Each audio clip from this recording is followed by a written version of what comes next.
So shall my word be that goeth forth out of my mouth.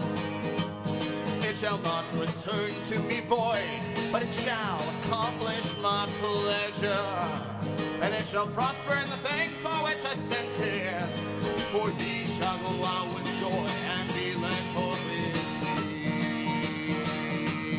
and the mountains and the hills shall break forth before you into singing. And all the trees of the field shall clap their hands. Instead of the thorn shall come the fir. Instead of the briar shall come the myrtle tree. And it shall be to Yahweh for a name, for an everlasting. Hello, good day. Welcome to Line by Line Bible Studies. We're continuing our study today in the book of Job. I'm picking up at chapter 30. Hold on here. Where is my... There it is. Excuse me. So, just put it into context. In the last chapter, I'm not going to read it all again. We've been reading this chapter many times. But Job talks about his former estate. What a big shot he was. And he was indeed. But now, chapter 30.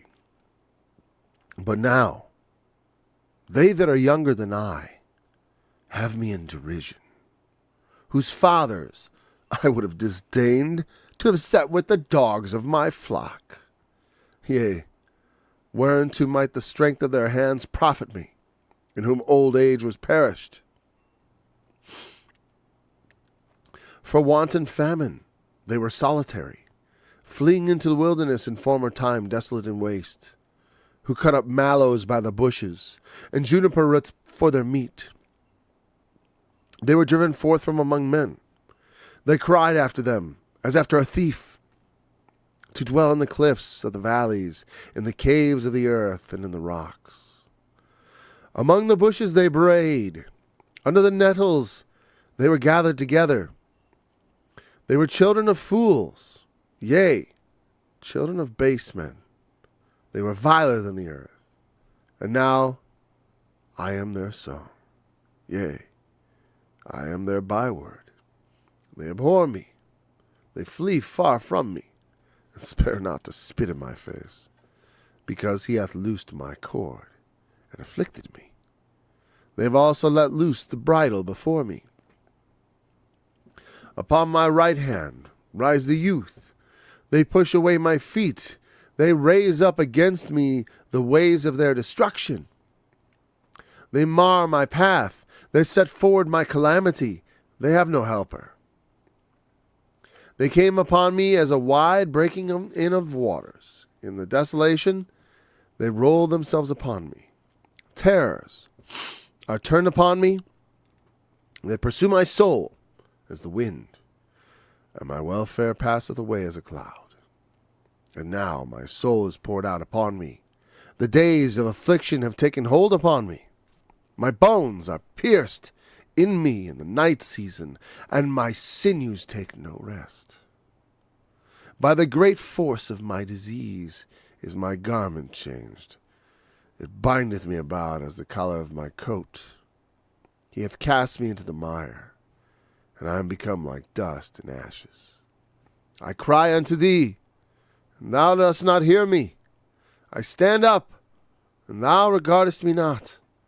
Thou art become cruel to me, and thy strong hand thou opposest thyself against me. Thou liftest me up to the wind, thou causest me to ride upon it, and dissolvest my substance. For I know that thou wilt bring me to death, and to the house appointed for all living. Howbeit, he will not stretch out his hand to the grave, though they cry in his destruction. Did not I weep for him that was in trouble? Was not my soul grieved for the poor? When I looked for good, then evil came to me. And when I waited for light, there came darkness. My bowels boiled and rested not. The days of affliction prevented me. I went mourning without the sun. I stood up. I cried in the congregation. I am a brother to dragons, and a companion to owls. My skin is black upon me, and my bones are burned with heat. My harp also is turned to mourning, and my organ to the voice of them that weep.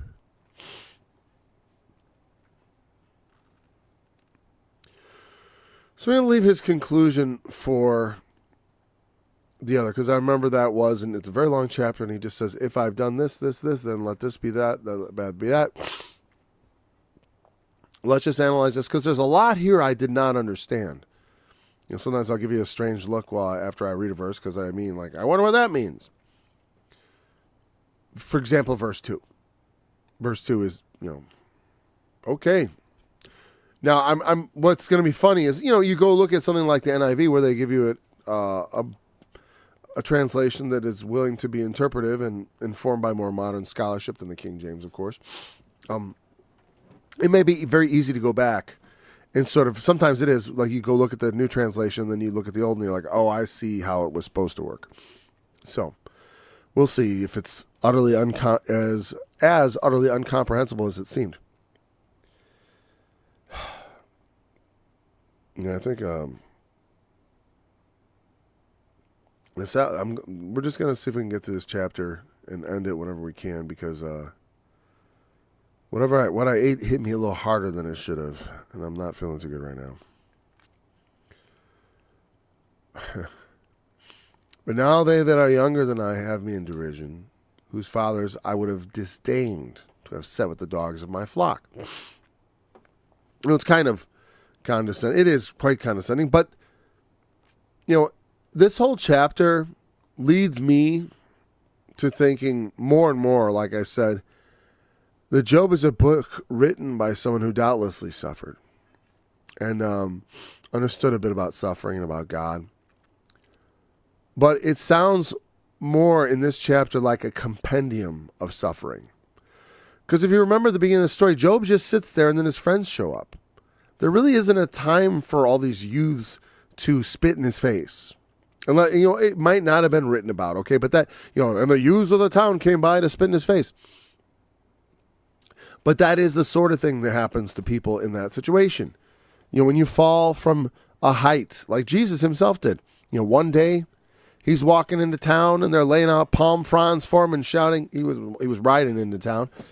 They're laying out the palm fronds and shouting, Hosanna, Hosanna in the highest.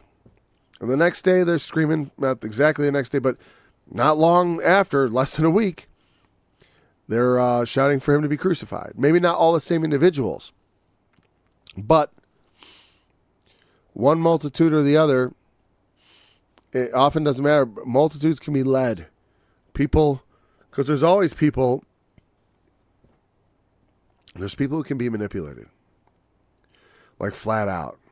They're flat out manipulatable. They're hypnotizable to an extreme. And then there's 20 who can't. And then there's in between, there's a big 60% of people who tend to be like this. They know someone's trying to deceive them, or they know they're being manipulated. And while they don't want to go along with it, if everyone else is, they will. They'll go whichever way the wind blows, even though they're kind of aware something's going on. Because a lot of people are very low integrity, I guess. It's been scientifically tested. People don't do the right thing even when they know. Well, and sometimes they question themselves. What it is part of it is self-doubt. We doubt ourselves, which is reasonable. We don't know everything. And so we go with what everyone else is doing. Not considering that they're all in the same boat as us.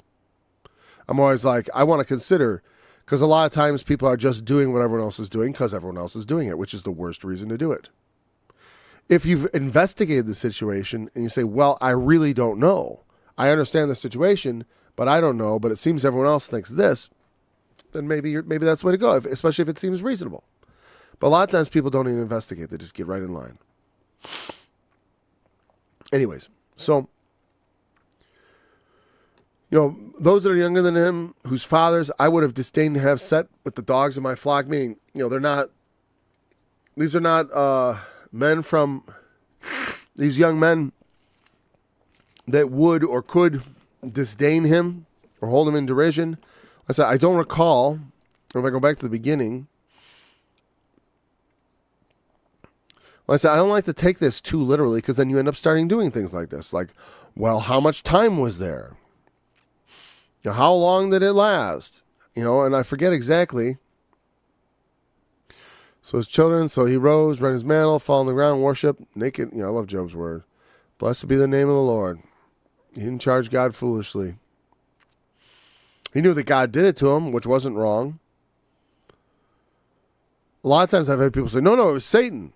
It's like, yeah, it was Satan, but God was the one, you know, Satan couldn't have done nothing without God saying, okay, go ahead. If you don't think that can happen to you, then, you know, you think you're better than Job and Jesus. As Jesus said, you're not greater than me. A servant is not greater than his master. It is enough. The greatest thing that could happen to you is that you would be as your master, like Peter, getting crucified. I know, upside down, because he didn't want to be crucified in the same manner as his Lord. Fine.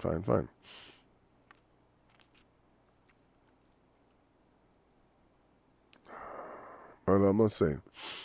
He hold us in. So they don't say how long this is. Let's see. Where's the part where they heard, they came from different locations. So there's still plenty. You know what? There's still plenty of time for Job to have experiences with people. They sat with him 7 days and 7 nights. So that's after they came.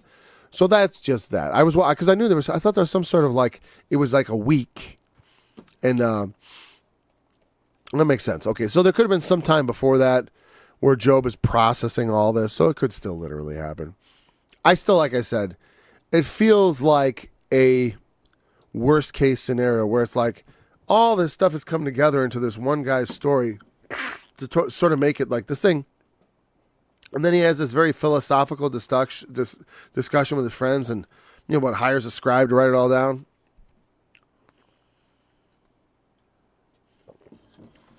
Well, then there's the other one, where like someone unrelated just gets this beam from God of knowledge of, well, write this book about Job.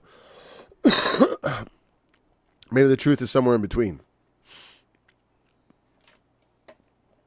All right, so back to verse 2 or 3.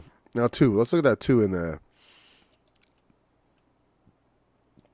in good old Bible Hub. We're not in Bible Hub yet. So here we are. Oh, and I forgot to set up the book of Job because I was in such a rush to get started.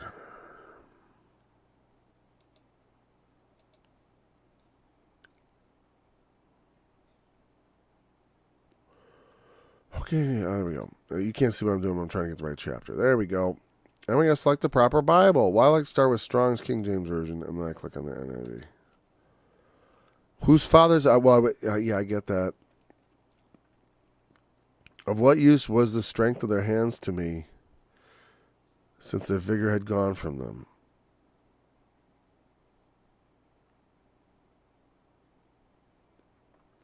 Okay, so I'm looking at this. Okay, I get it.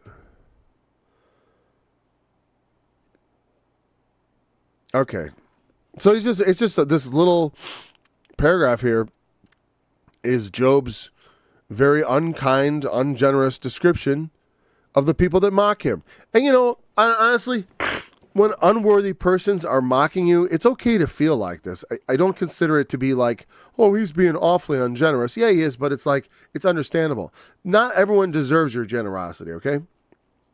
Like I said, God is fair. But sometimes he's more than fair. He's generous. That's what people think he's unfair, because he's generous. He's generous to some, and then others see that and envy. And that's the part people don't accept. It's like that God's generosity can be on some and on the others. But remember, just like with Job, that generosity doesn't come like with no, I wouldn't say strings attached, but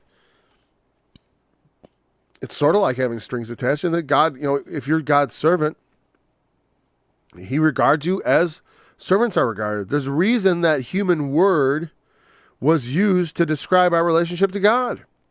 And some people might not like that idea of service because they got a problem with it. But it's like, I'm someone who, here's the thing. Nobody has owned me, but I've spent my entire life in service of others. I didn't spend my life serving myself. Though, here's the thing. When you serve others, you do yourself good. not just with blessings in heaven and all that, but even in this world, there are benefits to it, as Jesus himself taught. It's like you give up that heathenish, sinful life of this world and take on a godly life. And even in this world, you will receive houses and families and all that stuff. And so, by serving others, you can be blessed. But some people bless themselves by just serving themselves. Like they go out and they focus on their career to the exclusion of relationships, and then they make money, and then at 40 they're not married, they're not no kids, whatever, but they've got a lot of money,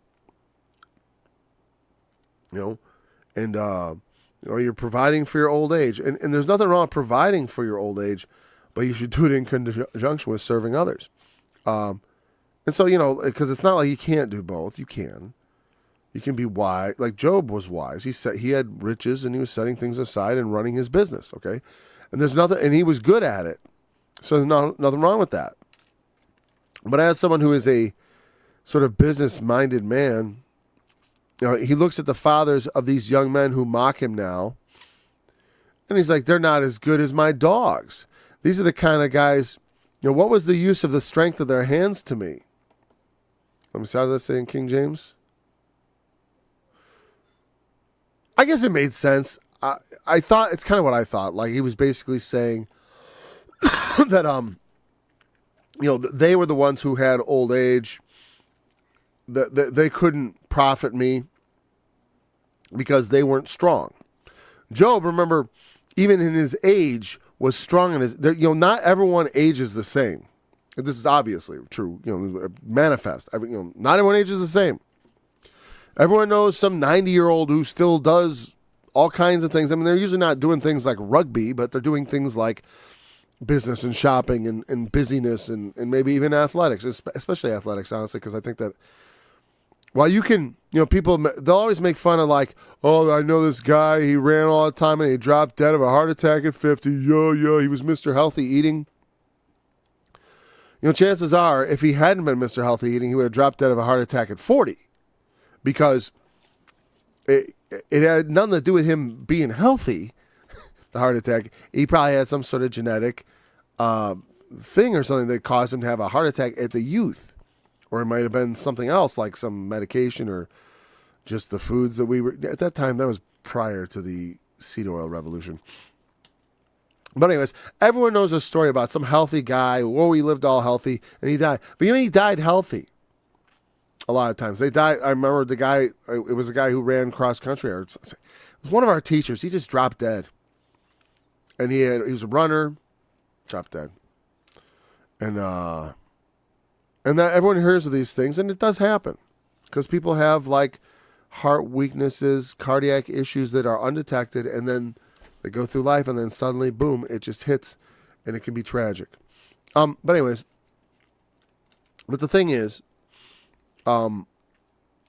Usually, not everyone ages the same. So Job was a man who was still in his prime at his old age, not in his old age, but in his later years. His advanced middle age, which is I think where he must be now because he had grown up sons, but no mention of grandchildren yet. It was sort of like it was in that phase where I am now, where I just have 2 grandkids. So he was at least 50.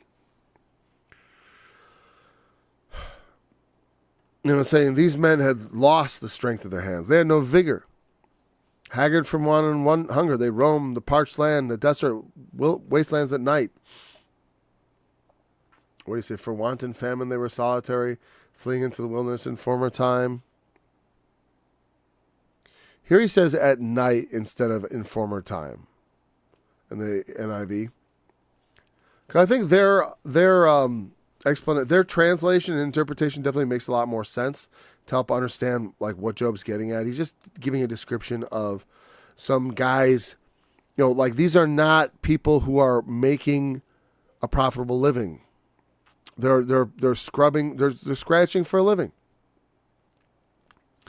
It's not dishonorable per se. Well, if it's for want of energy and for want of effort, then it can be dishonorable because there's dishonorable poverty and there's honorable poverty. There's honorable poverty when there's good reason. Like You might like someone chooses poverty to focus on other things, like because to serve others, but to choose poverty because you just don't want to work, and so you just eke out a living, doing nothing because you want to just do the least you can to get by. That is not honorable poverty. If you're a hardworking person, this is not really meant to be, though it sounds like almost like hard work or something like that. It's like they just look in dumpsters for food. Why are they going out haggard from want and hunger? They roam the parched land and desolate wastelands at night. In brush they gathered the salt herbs, and their food was the root of the broom brush. What was that in the King James? Yeah, see, this is even with a better translation, it's really confusing. Oh, juniper roots. Juniper roots. Who ate my juniper berries? I can't help it. I wonder if anyone understands. I know someone knows what I mean by that. My juniper berries. That's from The Life of Brian. There was a scene where people are hungry. It's like a parody of the feeding of the 5,000. And he's like, well, why don't you eat those juniper berries? He's like, he made food appear. And then it's like, those are my. And then there was a hermit. He's like, these are my juniper berries. Which I'm glad I have that knowledge because it kind of makes sense to me. It's like, okay, that was an image of someone sort of living off the land in the wilderness. And generally speaking, like, who is your father? Oh, my father is the guy who scratches around in the wilderness for food. Or my father's the guy everybody knows. Who's your father? When they name him, people in the city know who he is. The thing is, you don't have... All right. Sorry. Spilled my coffee.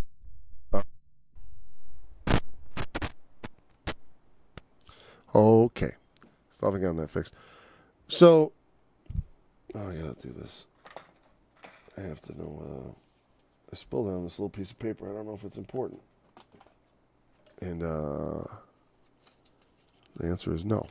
Good. Because I think of that, the juniper berries, he was gathering those in the wilderness. He was kind of a hermit character. It's not that these people are necessarily be looked down on, but certainly when they turn and when people who don't accomplish much in life start mocking people who, maybe were doing okay and fell from a lofty position, it's unseemly. It's like, you never accomplished anything. Don't run someone down just because they fall. Rejoicing in the fall of another person is, specifically Job, in the next chapter, he mentions how he never rejoiced in the fall of his enemy. That was one thing he didn't. If I had rejoiced when my enemy had stumbled, then let God, because God, this is a long time known. You shouldn't do that. They know it's bad. As we say, bad luck to, to rejoice when something bad happens to your enemy. People always instinctively knew, ooh, that's kind of bad. It's kind of bad. Schadenfreude is not a good thing. It's pleasure in another one's misfortune, especially. I mean, it's understandable when it's your enemy, but oftentimes it isn't. People like other people's displeasure sometimes just because they like seeing people squirm, which is for me, I can't comprehend it. I'm not going to run them down. I just can't comprehend it. It's just, that's something I don't like it. When I watch other people squirm, it makes me squirm. They were driven forth from among men. They tried, yeah. So what they're saying, they were banished from among human society, shouted at as if they were thieves. Yeah, that's what I figured at. Hey, stop, thief! Right? So that makes sense. These are vagabond characters. They're thrown out of society, not because they do these things, but this is what they're left to because they don't want to work. They don't, like I said, my dogs are harder workers than these guys. They don't have any vigor in their hands. What use is the strength of their hands? They'd rather wander around looking for food where there's none to be had than just working where it's simple. Work and you eat. They gather their salt herbs and the juniper berries or whatever, and they were banished from human society. A lot of times this happens. People get banished from society because they're a problem. Back then they didn't have prison. So a lot of times it was like, you were known, that guy doesn't get in. They had prisons, but, sometimes it's like some people, well, they didn't have prisons. They didn't have prisons like we have prisons, what I should say. Because our prisons are nice by comparison. Back then, prison was kind of a death sentence. So you have someone who's like, you can't, like it's misdemeanor level stuff. Like stuff you go to jail for, not prison. Stuff you go to jail, you talk to the judge, you spend the night in jail, you get let out. They probably had stuff like that too. I'm talking maybe stuff that's like 30 days or I don't know what. But like lighter stuff that, prison was pretty harsh sentence. A lot of times it was repay or sometimes it's just you're banished. And that's what he's talking about. Men whose quality was that society had banished them.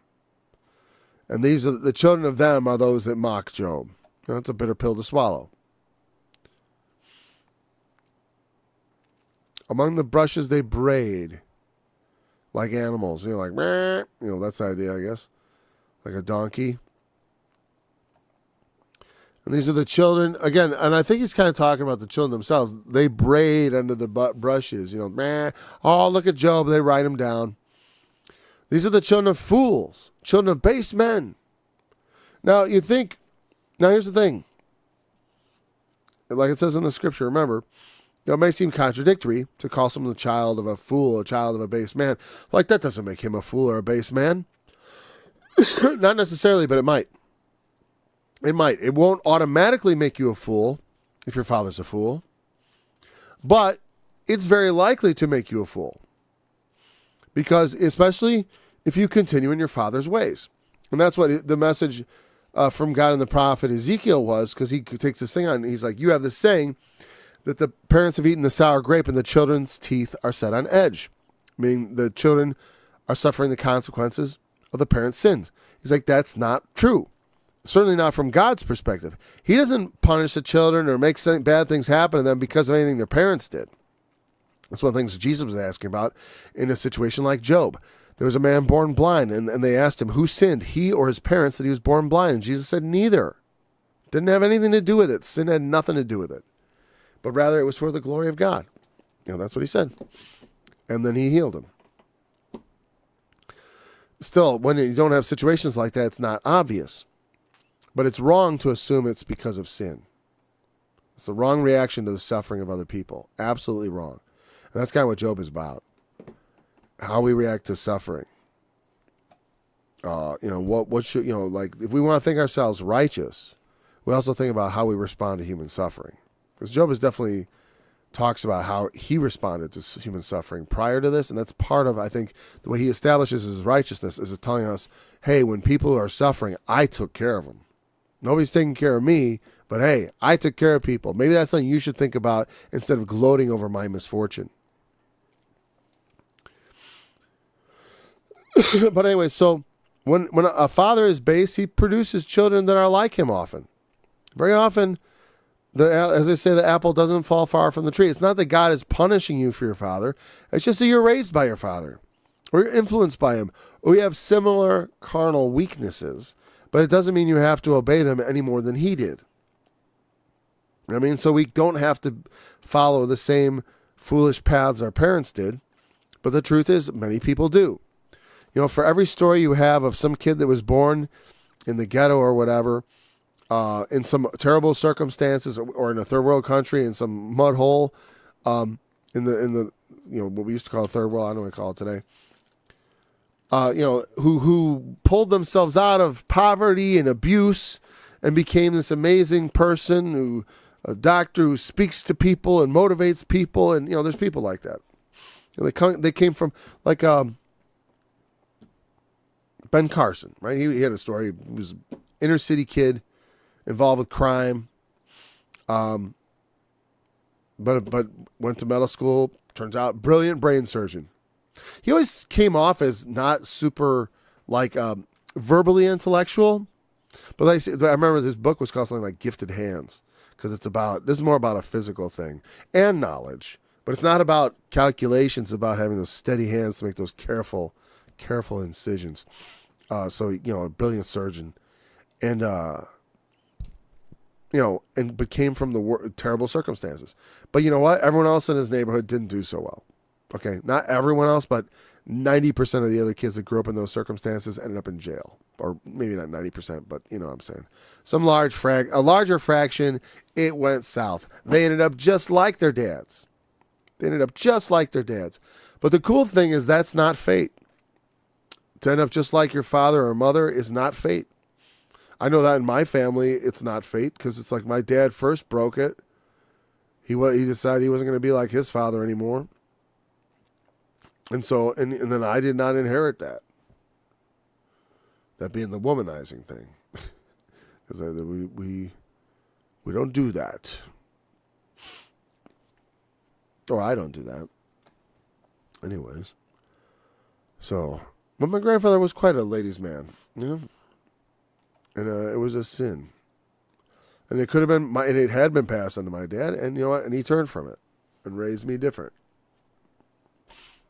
Not exactly right, but different. Yeah. But the point is, when you go different, changes things. When we repent of our sins and turn from the pathways we followed, God is ready to forgive us. And also to help us on a new way. But we have to submit to Him. That can be the hard part, submitting to it, because it's like the old ways are not easy to kill sometimes. Sometimes they are, because they're not. If you're looking for a way out, it's because the old ways have not served you well.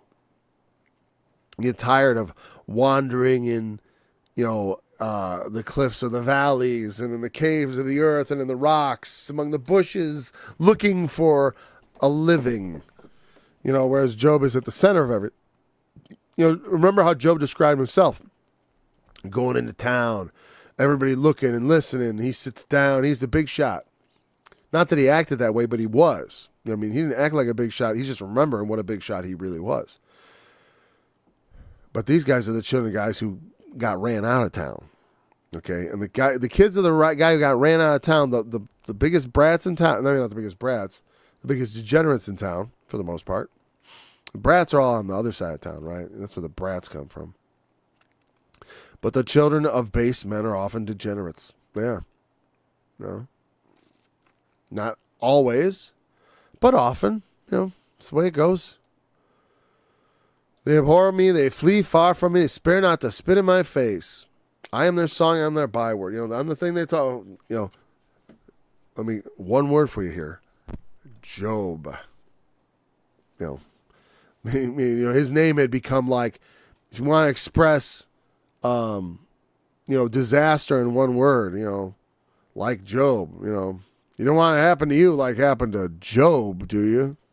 Even to this day, to those who know, Job's patience and suffering is known even to those who don't even really know the book. They just know the fame of it.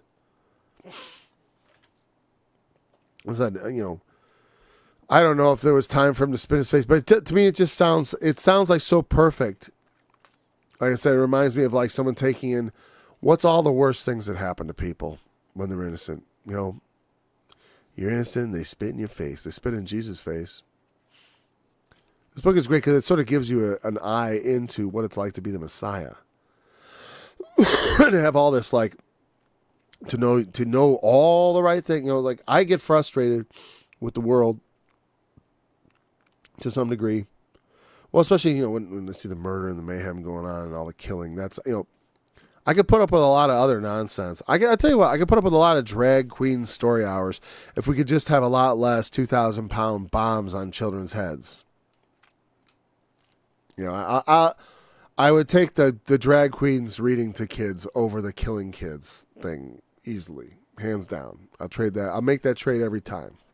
They can process the trauma of the ugly dude in makeup. I mean, that's a weird thing to happen to you, but it's not quite as traumatic as having your entire family blown up in your face.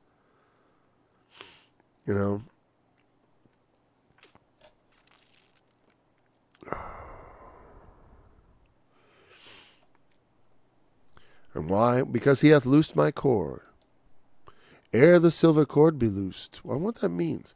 It's some sort of metaphor, obviously. That makes me think of like, what are cords for? Well, sometimes things are bound with cords, right? And then you loose them. Like a lot of times you would take a horse and tie it up, or an elephant and you tie it up. And when you loose the cord, you sort of let someone off. Also, you think about this. What about ships? You have a ship at the dock, and you put a cord. You don't anchor it at the dock. You moor it at the dock using a piece of rope, and I forgot what that's called. There's some other word that's escaping my moored at the dock. Whatever. You tie it up at the dock. There's your I've read books on sailing, including 2 years before the Mass, and I'm kind of disappointed in myself for having such a little technical. Not that any of you would care, but I just like it. I'm just very interested in those things, sailing. But I just think that sounds like a really good analogy of a boat being tied up, and then you loose the cord, and then what happens? What's adrift? That cord was holding it to the earth. It was tying it. And keeping it in one place, in a place of safety at the shore. And now it's drifting at sea, and the storms is pounding, and so I think that loosed my cord. I think that in Job's time, and it just must have had a simpler, like, he had slipped my ship or whatever. We have a bunch of little things like that where, like, if you analyze the words to a foreigner, it would make no sense. Let's get down, right? It's time to get down. What does that mean? Well, we know what it means. It means to dance and, but it also might mean to actually climb down literally from a high position. So, loosing my cord. And the cool thing is, the fun thing about this is we have all the context in the world. What does it mean to loose Job's cord? Well, whatever happened to him? That's why I say the boat being loosed is a good possible thought of where this analogy is coming from. In any case, we know it means that God has, we know that he removed the protection. It was there. Remember at the beginning, the symbolism was it's a hedge. You've built a hedge around him. You've got him moored at your dock. He's in the dry dock all the time, God. You keep working on him. Put him out to sea without a rudder. Let him loose on the open sea where I can get at him. So that's an idea. They have also, first I said animals. And it's really the same as a beast. Like, I'm his servant. I'm his beast. He cares for me. Job would not have a problem with this analogy. Because we are Christians, truly, and who have studied it, we understand we are his servants. We are the slaves of Jesus Christ. We are bought with a price. We've been human trafficked, if you will. Not in a negative sense, but in a good sense. And like I was saying, all my life I've served. Nobody owns me, but I belong to a bunch of people. I feel owned. I don't feel like my own man. A friend of mine had a T-shirt, and on the back I thought it was interesting. I forget exactly what it said. Behind every great story or something like that. I forgot exactly what it said. I forgot exactly how it was phrased. But something behind, there's basically they come to admit that they had no choice. I've definitely identified with that. I'm like, I've often felt like I have no choice. This is what I have to do. I feel obligated, not just by circumstances, not just by conscience, but by my obligations to the people around me. So I'm owned by a lot of people and bound by many things. But also in the midst of that, you become bound to things. You become insulated in them and protected by them, even by God, especially if you're doing his work. Where he's saying, you've loosed my cord. If I'm your beast, you've let me loose. Like, I'm like, I'm wandering lost in the world because I'm like a beast. I don't know.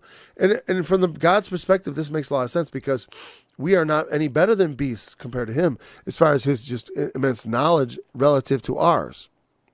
We are relatively lesser compared to God than a cow is compared to us. And you think about how much smarter than we are than cows. The fact that it doesn't even really compare. And so, he mentions a bridle. They have let loose the bridle before me. I'm going to go to the NIV. I spent a lot of time on that. It'd be funny if they totally upended whatever it was I was saying. You know, like just, nope. Oh, I noticed he says, unstrung my bow. 11. Unstrung my bow. Oh, loosed my cord. That's funny. Ah, yes. That makes sense, too. I liked my other analogy, but this is probably more right. Same thing, though, like, loosed my cord. Okay, where else do you use a cord? Well, on a bow, right? And he did earlier say, my bow will renew itself forever. Personally, I think the boat analogy is better, actually, but, you know, it may not be what he had in mind. But also the bridle. Well, let's see what else they said. Bow inflicted me. They throw off restraint in my presence. Well, that makes sense.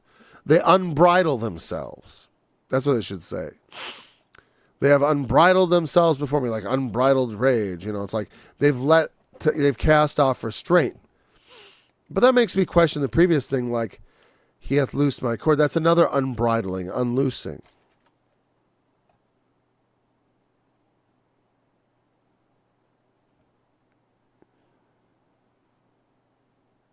I don't know. Because they definitely start off God. The NIV literally throws God in there. God hath unstrung my bow and afflicted me. They throw off restraint in my presence.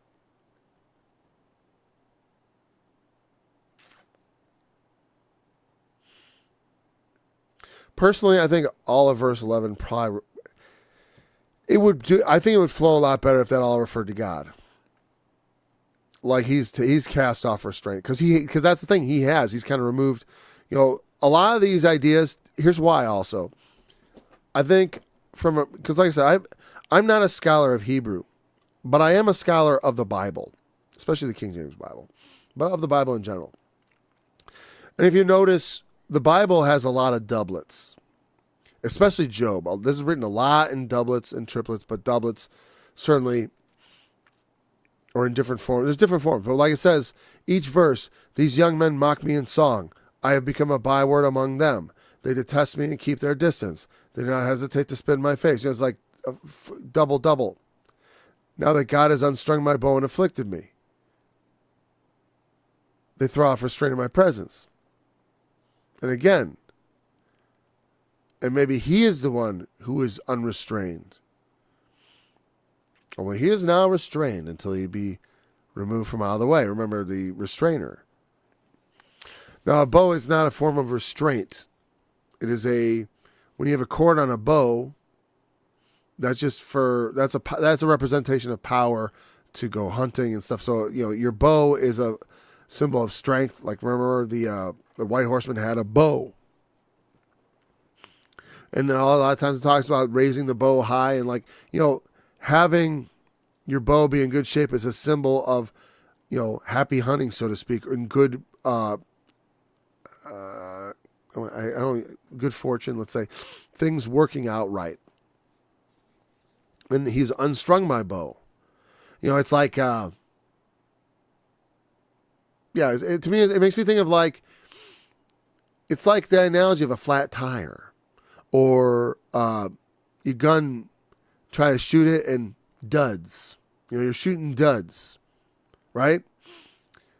He substituted all my bullets for duds. He has unstrung, because that's what unstringing the bow does, right? You get no action. My bow is unstrung. You know, it's like you go, all right, we got to go to battle. Where are my arrows? Where's my bow? Oh, my bow is unstrung. The enemy's upon me. You know, too late. He unstrung my bow. And so I don't know, my tendency as a biblical scholar, not one of Hebrew, I don't know if this word they, a lot of times it seems like the pronoun is really flexible. We had an example of a chapter ago where it was switched entirely between the King James and the NIV. Now the NIV I think is going to be more reliable as far as that goes, as far as pronoun use. So I don't know. So I'm gonna just say that and then let you make the decision for yourself how you want to regard it. It's not an earth-shaking verse. That's the thing I always say. It's like you don't have to be perfectly right about everything. You're just going to be right about the most important things. I can be wrong about this, and I'm still a perfect servant of God, even though I'm not. My knowledge isn't perfect, and like I said, it's not it's in a certain context. Perfection, we can't. Overall perfection is only going to be achieved in the new body, but contextual perfection of certain, like you can be perfect in some things, absolutely. It's just some of us already are. It's like we just, like there are people who have no struggle with certain things. It's like I've never had to drop alcohol. Well, you're perfect in that regard. In that context, you've got perfect, sinless. Unless you got some sort of hypocrisy or whatever. All right, so that covers that pretty good. So loosing the cord. Loosed, unbridled things. See, the thing that gets me is the other option would be, okay, if it's like unbridled in my presence, then why is this unstrung also like the same way? They've sort of, because I said the word God isn't there. They have unstrung my bow and afflicted me. No, but they haven't. God has, right?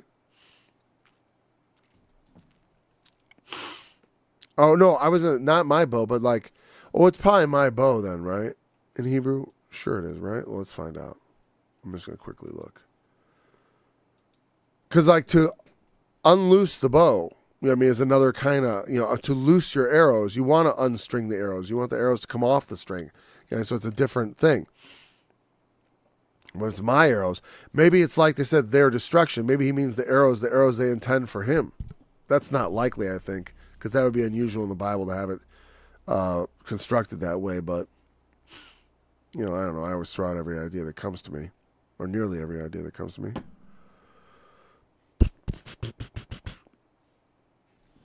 There we go.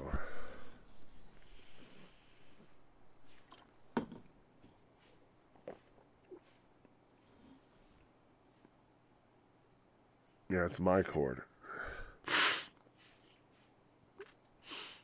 The word cord is like...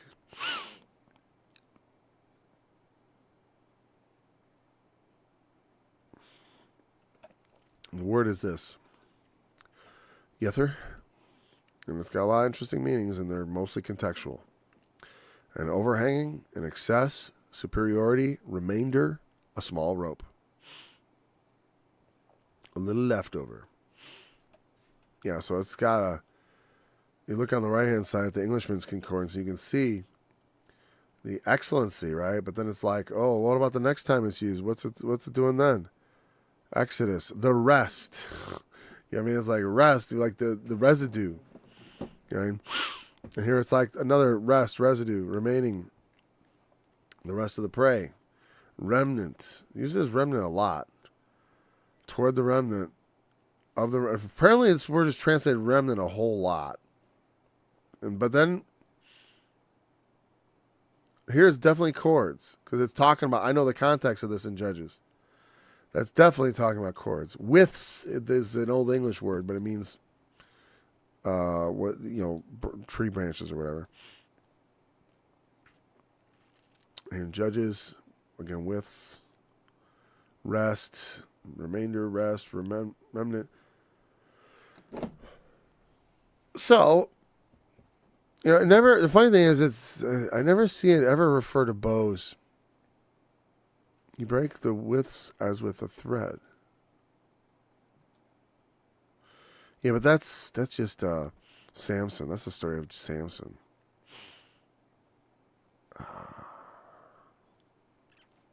And there refers to something, green, green, something you wouldn't expect to bind someone. It was kind of like this joke that he was playing on Delilah and the Philistines. It mostly means the rest. And apparently it does not mean cord very much. There must be some other word for cord. It's more common because the word, ropes and stuff do occur in the Bible. Anyways, we're not doing a word search on that. We're just doing a little bit of figuring here for our Job study. So let's go back. All right, well, let's move on. We've thought about that enough. It's not precisely conclusive, but It's also not the most important verse in the Bible. That's the thing. It's like, at least understanding that Bible is not the key to our salvation, so there we go. But some people, like I said, we can't get into fierce disagreements over this, or we shouldn't. It's not proper.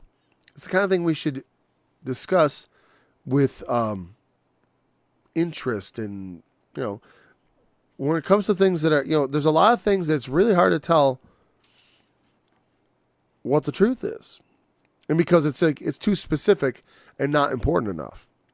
When we get really highly specified, unimportant things, it becomes harder and harder to find the truth because it's not as if it matters, it's more important. It's gonna be obvious. Should I murder this? No. Should I steal this? No. But you get the very specific, should at this moment I say these words? Are these the right words at this moment to this person? It's like you get into who knows territory. Oh, I'm running out of time. Under my right hand rise the youth. Upon my right hand, I kept waiting for him to go to his left hand. And on my left, I don't know. But on my right hand rise up youths. They push away my feet. They raise up against me the ways of their destruction. How'd they go with that in that NIV? Oops.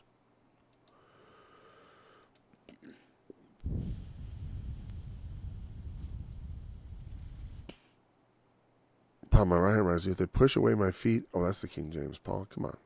We can do better.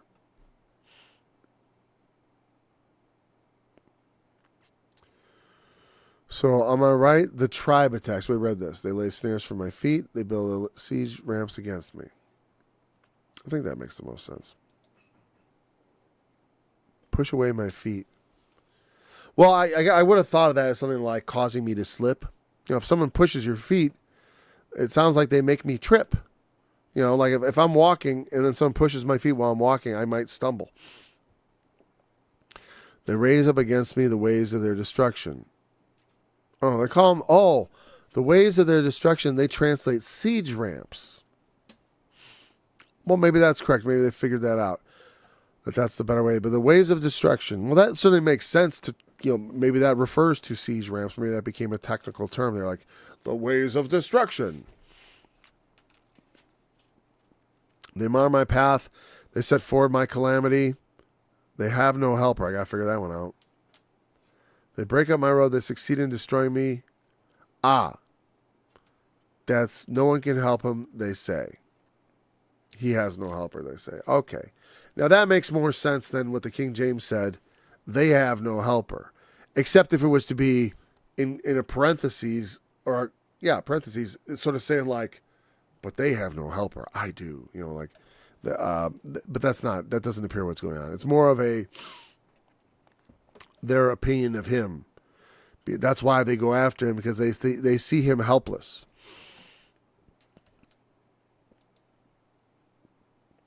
And then they mar my path. They set forward my calamity.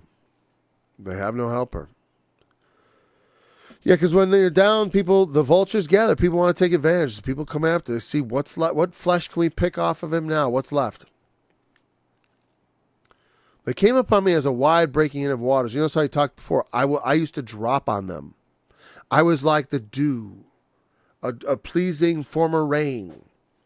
But they came upon him as a wide breaking in of waters, because that's how lies and slander are. And if you've ever been lied against, it feels like that. Suddenly you feel flooded, like, whoa, no. Whereas, when someone speaks the truth, if it, in a wise way, also, speaking truth from a position, especially, I'll tell you what, it's hard to speak truth to power, but speaking truth from power is like the early and the latter rain, man. If they would only tell the truth, it would be so much better if politicians would start telling the truth. They're afraid of the truth and all that stuff, but it's like, man, it's not just the truth of Jesus Christ, but like, yeah, all truth is good and has a freeing effect. It doesn't free you the way the knowledge that Jesus Christ is the Son of God will free you, but it certainly frees you from many delusions and confusions. It's good to know the truth. That's why, to me, like being able to explore the Bible without fear of, like I said, I used to be afraid of saying some things or thinking some things even and reading certain kinds of books because of the way I might lose my faith. But I'm not in danger of losing my faith anymore, so I don't mind questioning the book because my faith isn't entirely based on the book. Though it's a great deal of it, but it's like the thing is it's built in such a way that you're supposed to ask questions. You're supposed to ask questions. And the people who don't want to answer them, they're the enemy. Really, they want to avoid the most important questions. Why bring in waters, desolation, they roll themselves upon me. Terrors are turned upon me, they pursue my soul as the wind. And my welfare passeth away as the cloud. These wind-borne analogies. Because you think about things blown about the wind, they look so helpless. That's what he's saying. He feels helpless. They pursue my soul as the wind. And also as this all-encompassing. The wind is a very broad thing. It's like, how can you escape the wind? I mean, other than going for shelter. But his shelter's been taken away. The Lord has abandoned him. Or so it seems. My welfare passeth away as a cloud. What does welfare here mean? It says a payment from the government. I'm just kidding. All right. Welfare usually means what's good for you. Well, it was their desolation.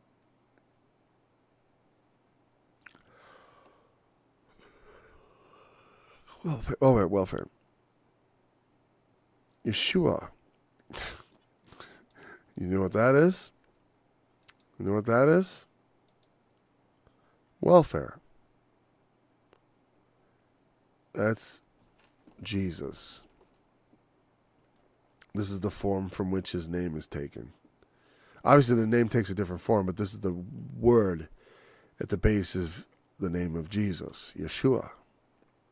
Salvation, deliverance, victory. So, again, he's talking about not his, I thought there was something, my welfare, my salvation. And that's what I feel. It's salvation, just the one, he looked at the way God had blessed him in the earth, and it gave him comfort to think, I please God. How could it not be so? And when you please God, sometimes that does happen. Men who please God gain position. You see like Daniel and other examples in the Old Testament and just throughout history that if you get God's favor, you can do well. But, oftentimes people they want to take shortcuts. And you corrupt your ways. Let's look on here. All right. My salvation passeth away as a cloud. And my soul is poured out upon me. I wonder how they translate that NIV. Let's say anything interesting. My life ebbs away. That makes sense. Like my soul, if it's a liquid being poured out. Now don't think that, like literally upon me.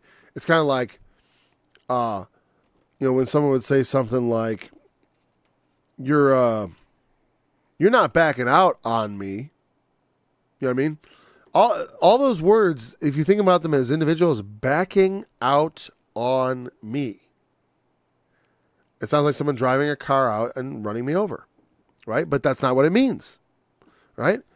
So that's what I'm saying. It's like my soul is poured out. I don't think it's upon me. It's just on me, meaning my soul is poured out on me. And, my soul I'm losing it.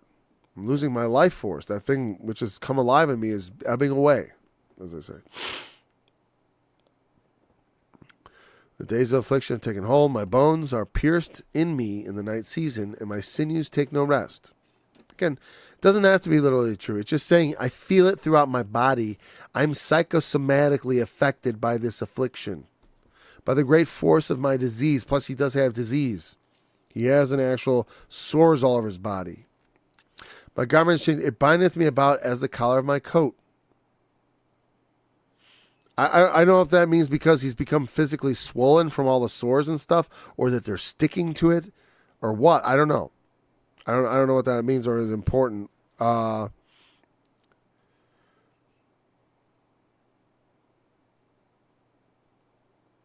me see. Verse 18. Let's see what that. In the NIV it says, in his great power, God becomes like clothing to me.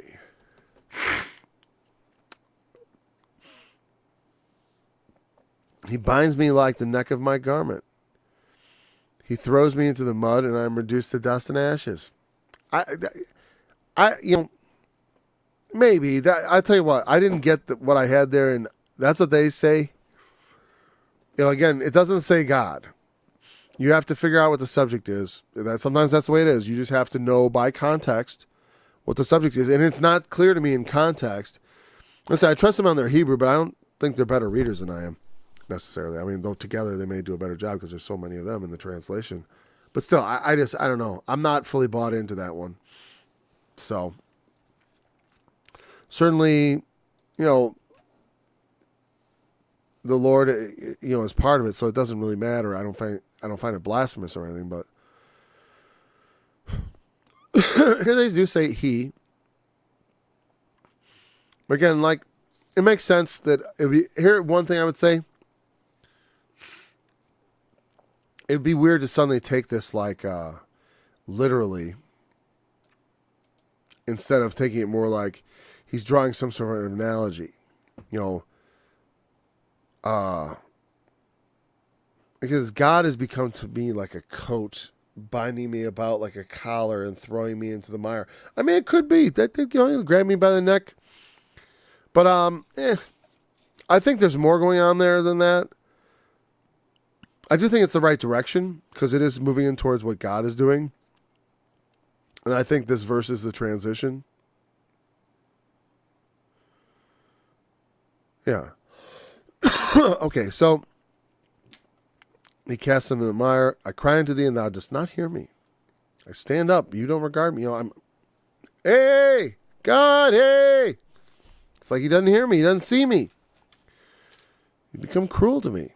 These things that God does, it's not wrong to say. Cruel is in the eye of the beholder. I mean, when you feel, it feels cruel. When you're strong hand, you oppose yourself against me.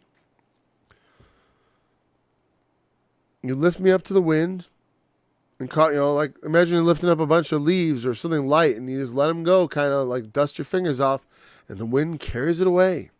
And also, it disperses it. Like, say if I've got something whole, but that's barely held together, like a dandelion, right? Holding it, one moment you have this whole little globe of flowers, then you hold it up to the wind and it just dissolves in the wind. And so I'm like dust in the wind, basically. I know you will bring me to death and to the house appointed for all men. We all got to die. I know that. He's saying, I know that. Howbeit, he will not stretch out his hand to the grave. Now, this is where it gets confusing again. And I'm all out of time and my stomach hurts, but we still got to go.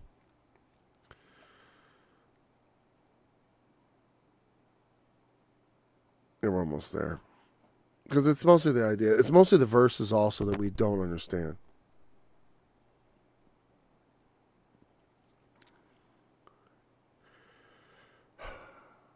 Where... Okay, wait a second.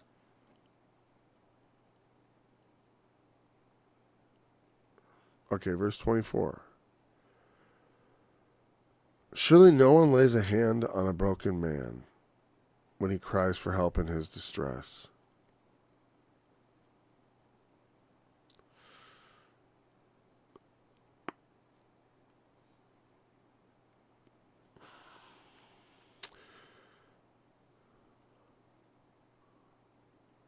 Huh. Well, they may be right, but it's pretty... Howbeit he will not stretch out his hand to the grave. So there they're thinking, stretch out his hand. And then not stretch out his hand in a... Because here's the thing. When you talk about stretching out his hand, there's good and bad. The Lord's hand is stretched out. It's like it's often for judgment, also for blessing. Usually for something else, though. So he will not stretch out his hand is, to, in the sense of laying hands on, to do violence or to judge or something like that. Stretch out his hand to the grave. Though they cry in his destruction. What do they say? When he cries for help in his distress.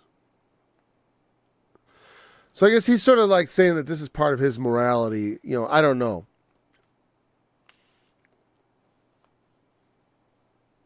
I don't know. That was a little confusing.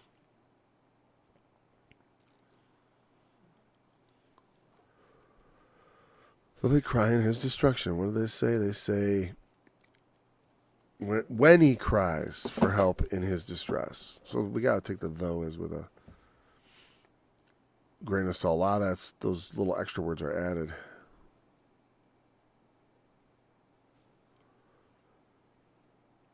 Well, anyways, what he's saying is you shouldn't do this. We know that. He's saying, hey, when people are at death's door, you shouldn't, nobody, most people know better. I get what he's saying is like, people don't usually know better than to kick a man when he's down. Right? We consider that proverbially low class. What, you're the type that kicks a man when he's down? That's low class. That's immoral. And he's saying it is immoral to kick a man when he's down. But did not I weep for him when was in trouble? Was not, here he goes again of his own innocence. My soul grieved for the poor. When I looked for good, then evil came unto me. When I waited for light, there came darkness. It didn't make any sense.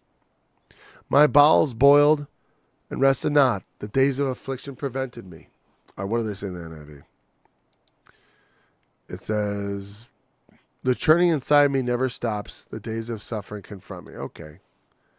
My bowels boiled and rested not. I guess I know what that means. I mean, I felt my bowels boil. They're boiling right now. I went mourning without the sun. I went mourning and I did not see the sun. A lot of times just stay inside. I cried in the congregation. Actually I think about it, it's like, after all these things happened, he must have went looking for sympathy. He went to the congregation, and everyone's just shaking their heads. No one wants anything to do with him. Then his buddies show up to give him a concentrated dose. I'm a brother to dragons. That's usually the jackal. And a companion to owls, because he's referring to desert-dwelling creatures. My skin is black upon me, because he's referring to the desert, because of the heat and the sun blackening your skin, and bones burned with heat. Again, and your bones don't actually get burned, but when you get burned, you feel it in your body, under that heat, right? And that heat of the sun, right, is when brought to light. They're saying under the sort of the coming out to people is like coming out into the sun, and then instead of being greeted with warmth, it's like a burning sun, and he feels like he's in a desert of human sympathy. So he's a brother to dragons, which is jackals in this context. In fact, let's see. The NIV says jackals. There's a great verse in Isaiah where it says they snuffed up the wind like dragons. And all it means is they panted like jackals. See them snuffing up the wind. That's literally what it means. They snuffed up the wind like dragons, like jackals. Not that there aren't dragons in the Bible too, especially in the New Testament, but the problem is they use the same word. Well, in the Old Testament, jackals and dragons. There's a different word for a sea serpent or a sea monster. That's why it's like different. In fact, let's see what this word jackals is. I think was it tanin or something like that? No, I think that's actually tanin is actually an actual monster. All right, dragons. Is it dragons for real? Tanin, I was right. A marine, land monster, sea serpent, or jackal. So this means all those things. From unused meaning to elongate. And if you think about jackals and dogs, there is something almost like when they slink around, you can see how something serpentine could be attributed to them. It's interesting that it also describes jackals. The King James Version always translates it monster, dragon, though, or serpent.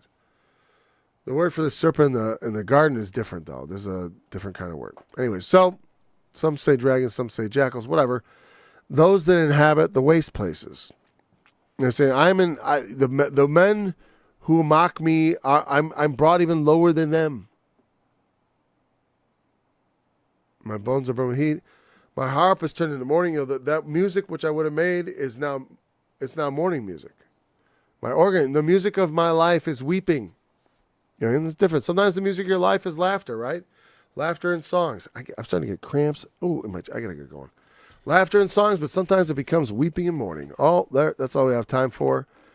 Thanks for joining me. Remember, this is, remember what? Remember, the testimony of Jesus is the spirit of prophecy, and he is the fulfillment of law. And maybe we'll be back in tomorrow. If not, we'll see you Monday. Until then. So shall my word be that goeth forth out of my mouth. It shall not return to me void, but it shall accomplish my pleasure. And it shall prosper in the thing for which I sent it. For ye shall go out with joy and be led forth. And the mountains and the hills shall break forth before you into singing. And all the trees